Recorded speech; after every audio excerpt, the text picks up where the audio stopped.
Ashley here and welcome to another video on the Penguin Palace Stamps YouTube channel.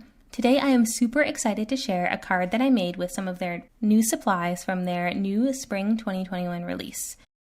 And this card features the new stamp set Bond with Nature Canada, which of course is something I love so much. I am from Canada, so I was so excited to see this stamp set. So without further ado, let's get into the card making, and I'll talk a little bit more about the release as well. So for this card, I decided to make a mini slimline card. And I'll be honest, this is my first mini slimline card I've ever made. So I more or less made it because I was really excited to try to make a mini slimline card. And I figured this might be a good opportunity to try that. And I think that the scene works really well on this size. If you're not sure what I'm talking about, a while ago actually, slimline cards were the new card making craze, and that is a very long, thin format of card. I believe slimline cards are usually about 3.5 by 8.5 inches. Lately, this new size has taken over, and this is called mini slimline. And I think the usual size for this is 3.5 by 6, which is the dimensions that I used for this card. So it's really just like a little bit thinner and a little bit taller than a normal standard size card, which is 4.25 by 5.5. But I like that the extra height gives you just a little bit of extra room to play with in a scene, in a vertical scene anyway. And for this card, I used it to my advantage because I blended this beautiful sky with distress oxide inks to make it look like a night sky, and I had a little bit of extra room to play around with that, which I thought was really fun. So for that sky, I did use 3 colors of blue to make it look like a night sky. The lightest one was Blueprint Sketch, the middle one was Chipped Sapphire, and the top one was black, which is Black Soot. And after I blended those together, I just splattered the whole thing with white paint to make it look like stars in the sky. For this little water piece at the bottom, I'm blending 2 different colors together. That's Peacock Feathers and Mermaid Lagoon, and I just blended them back and forth one by one until I was happy with the blend. For the grassy piece, I'm just blending together again 2 colors of green. The first one is Cracked Pistachio, and the second one is Rustic Wilderness, which is a newer color of Distress Oxide ink, and I really love it. It's this beautiful, it literally looks like trees in the wilderness. It's this beautiful deep green. So again, I'm just kind of blending back and forth, and I'm leaving sort of an arc-like shape at the bottom empty for now. And I'm going to come back in with some brown, and for that I used brushed corduroy. And I'm going to be blending it to make it look like a bit of a patch of dirt because I know that I'm going to be placing a campfire image there and a couple little critters and a person sitting at the campfire. So I wanted it to look like sort of a little dirt patch that they've put their campfire on. So I just blended the brushed corduroy in sort of an arc-like shape to line up with that grass, and then I can see that when I place the water piece over top, it all blends together seamlessly.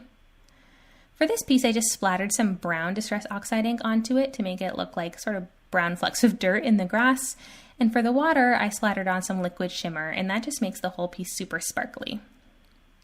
Okay, so now it's time to get into the images. I put those background pieces aside to dry, and I stamped out all of these images from the stamp set off camera. And now it's time to color them in. So again, the stamp set here is called Bond with Nature Canada. And I stamped out basically 1 or 2 or more of every image from the stamp set in black Copic-friendly ink onto some white paper. And now I'm just going ahead and coloring in the images with my Copic markers. I'll take a moment now to talk a little bit about the release. It's such a nice release. All the releases from Penguin Palace Stamps are nice, but I particularly love this one because they've come out with a number of stamp sets that represent different countries around the world. It's just so much fun.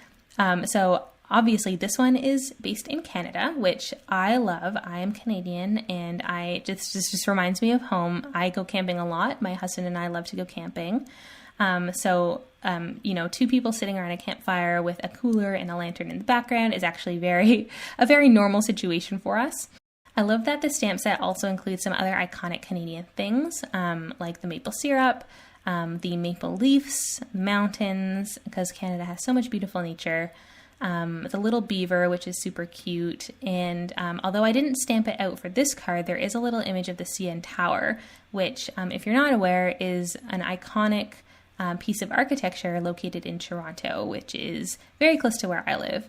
And it's one of Canada's biggest cities and one of Canada's most iconic, I think, buildings or pieces of architecture, tower. So it used to be actually the tallest tower in the world, but I do believe that has been taken by another tower now, so it's no longer, but it will always be something that we are proud of as Canadians, and it's always sort of seen as an iconic piece of Toronto. So I just thought that was so fun that that's an image that was included in this stamp set, and I don't think I've really seen that in many other stamp sets or ever really before. So in addition to this Canada stamp set, there's also a number of other stamp sets in the release that represent other locations. There is one that represents Hawaii, one that represents Paris, one that represents Egypt, and one that represents Africa. And for each one, there are a number of adorable images that sort of represent the culture and the location of that place. And, you know, in typical Penguin Palace style, they're not all humans. There are some humans, but there's also a bunch of really adorable critters and creatures in all of these stamp sets. So I definitely encourage you to kind of keep watching over the next week if you're here early to see as these stamp sets get released. And then once the release is out, I definitely encourage you to check it out to see all of the different stamp sets and locations that are available. And the cool thing is that as part of this release, there are also a bunch of sort of accessory dies and sort of scene building elements that are released in association with these stamp sets. So, for example, there will be sort of a stamp and die set that coordinates to allow you to build beautiful backgrounds, and some other die sets that allow you to build other parts of the scenes.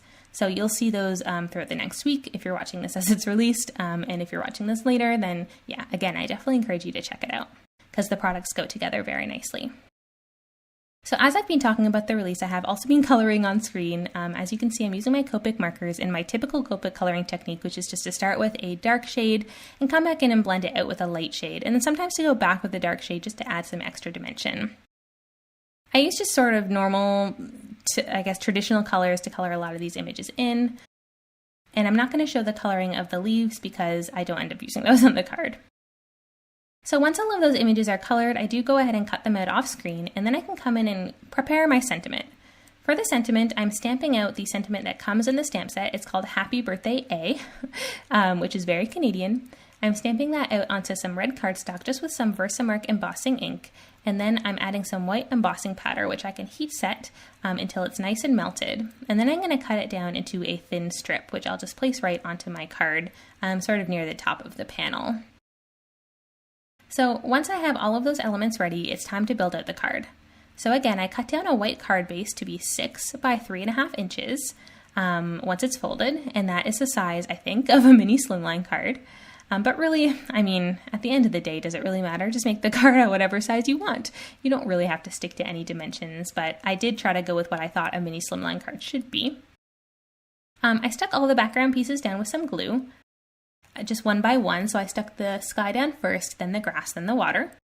And then I took these 3 little mountain images that I had colored and cut out, and I just tucked them behind the grass so they kind of look like they're off in the distance.